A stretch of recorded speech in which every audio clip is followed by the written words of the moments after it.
And Mine Crypto here. I hope we're all having a wonderful day and a happy New Year's Eve to you. So we're on the precipice of 2024 and we're hoping that 2024 for crypto is absolutely huge. Wow. So the title of the video is Can Only Mean One Thing. Please remember to subscribe, hit that notification bell so that you don't miss any further videos, and just hit that like for me. You'll be doing me a massive favor. Remember, this is not financial advice. I'm not a financial advisor, and none of the information provided in this video should ever be a signal to buy or to sell. But first and foremost, we look at these crypto bubbles, and we are up 2 ranks to 51 with a market cap of $1.72 billion.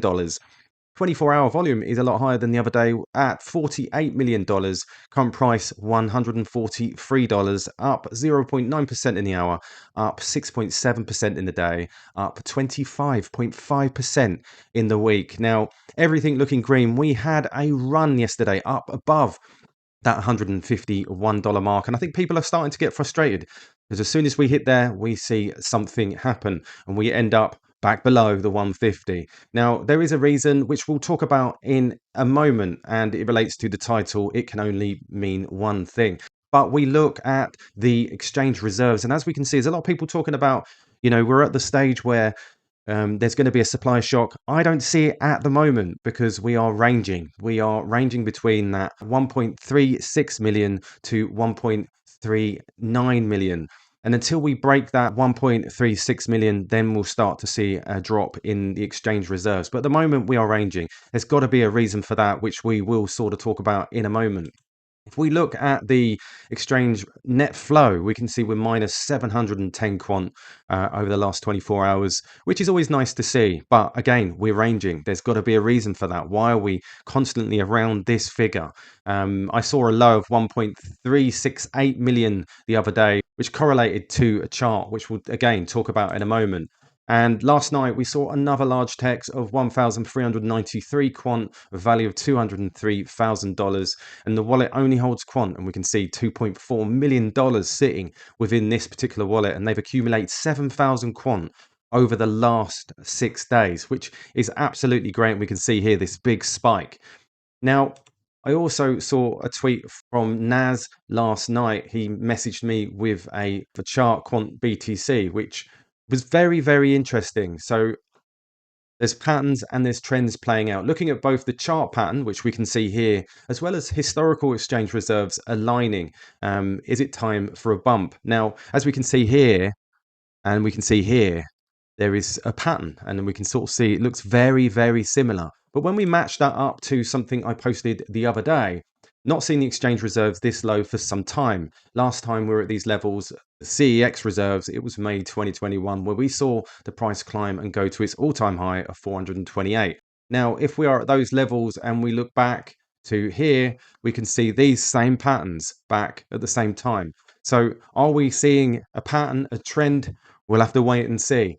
But then we saw this. We jumped over that 151, and then we saw someone literally move 5,000 quant when we went above. Now, I said guessing someone took some profit. 5,000 quant moved from private wallet to Binance. So I'm assuming someone did sell off. Now, there was some replies to this tweet, and I've been watching this particular wallet. I said, very nice. They have a few left, around about 2,000 quant, but have been offloaded 1K at a time and held 7,000 quant for 9 months and just dropped to load. Someone said, interesting, could be Enterprise that was using Overledger, I guess. I said, sorry, it was actually 10K transaction 11 months ago. Also, the wallet, again, only holds quant. Makes me wonder whether it's price suppression, but I could be completely wrong.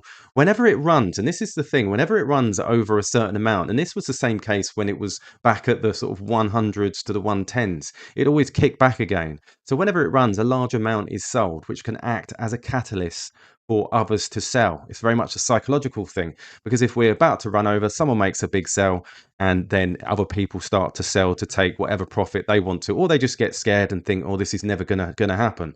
But I think there's levels, and I think it's like a suppression.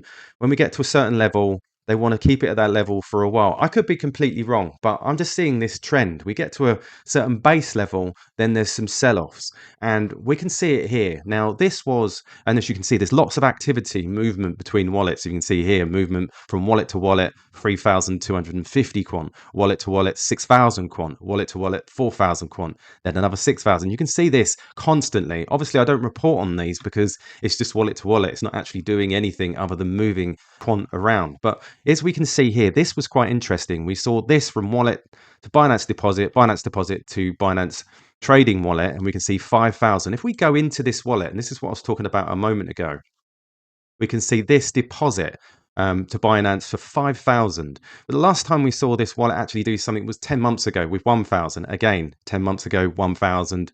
We see another 1,000. But if we look here, they actually made their first purchase 11 months ago. This wallet's 1 year old. And we can see this 10,000. And they're just offloading slowly. I haven't looked at the correlation between what happened 10 months ago, but could there be the same here? So when we see things go up a bit, there is a slight sell-off. But I just feel that this 5,000 was timed to perfection. And as you can see, they've just got that 2,000 quant left, and they only hold quant. And there's a lot of wallets like this. And I wonder whether these wallets are there just to keep everything so that maybe enterprise and people can get in at certain prices to keep it down and keep the sentiment where it is until they are ready. Who knows? But it's all very, very intriguing stuff. Now, here we go. So I see this morning, literally just a moment ago, and I've just posted it. We see another Coinbase to Wintermute text of 3,163 quant moved 4 hours ago. Now, Wintermute is a technology company and not a financial service or trading house. They provide algorithmic liquidity for both centralized and decentralized finance. And as you can see here, Coinbase to Wintermute, 3,163 quant. Now, I did do a long thread on this, as we can see here. I put it out the other day, and if you're on Twitter, you can go and have a look. But I've literally listed around about 7 different transactions, totaling nearly 8,000 quant with a value of $860,000, and all the same, just moving from Coinbase to Wintermute. What they're doing, I don't know, but I'm following them and keeping an eye on them. And that's what I'm here to do. And I hope that I'm providing you with some value. And if I am, please subscribe, but please hit that notification bell so that you don't miss any further videos. And also share. Please comment, because that'll help other people see these videos if they're interested behind the closed doors that probably not many other content creators or Twitter profiles actually provide. But I want to provide something slightly different. And I think it's important because we get to see what's going on and where the money is flowing. I don't see this as being a big problem with big sell-offs or big moves, partly because I see it as a positive sign, because if it is manipulation, suppression, that can only be a good thing, because if they are holding off, what are they holding off for is the big question that we should all be asking. Because if we look at the technology that Quant is providing, the overledger and every other suite of tools that they provide, it is huge. So we are just here waiting for when they decide to flip the switch, if indeed they are going to flip the switch anytime soon.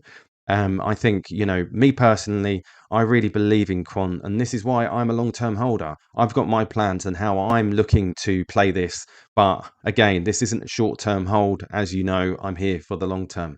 And again, happy New Year's Eve to you all. And may 2024 bring us all lots of joy and happiness.